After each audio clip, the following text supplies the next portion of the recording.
क्या आप जानते हैं कि निस्वार्थ मन से पुकारो तो राम खुद चलकर आते हैं। एक छोटा बच्चा था जिसका नाम राजू था। वह बहुत गरीब था और मिट्टी के खिलौने बनाकर शहर के किनारे बेचा करता था।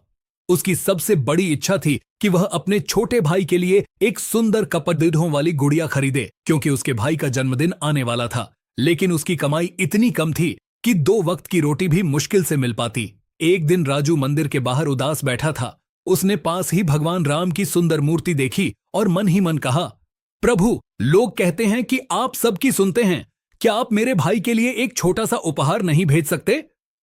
तभी वहां से एक बालक गुजरा जिसके हाथ में एक सुंदर धनुष बाण था। उसने राजू के पास आकर पूछा, भाई, क्या तुम मुझे मिट्टी का एक प्यारा सा हनुमान जी बनाकर दे सकते हो?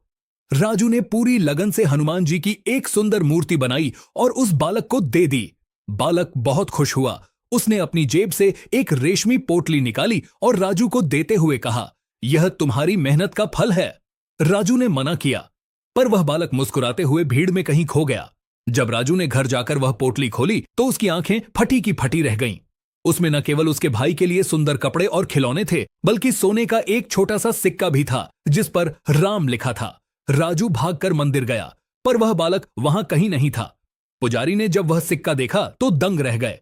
उन्होंने कहा, बेटा, यह सिक्का तो राजाओं के जमाने का है, जो केवल भगवान के खजाने में होता है। राजू की आंखों में आंसू आ गए। उसे पता चल गया था कि वह बालक कोई और नहीं, खुद उसके राम थे, जो उसकी कला का सम्मान करने आए थे।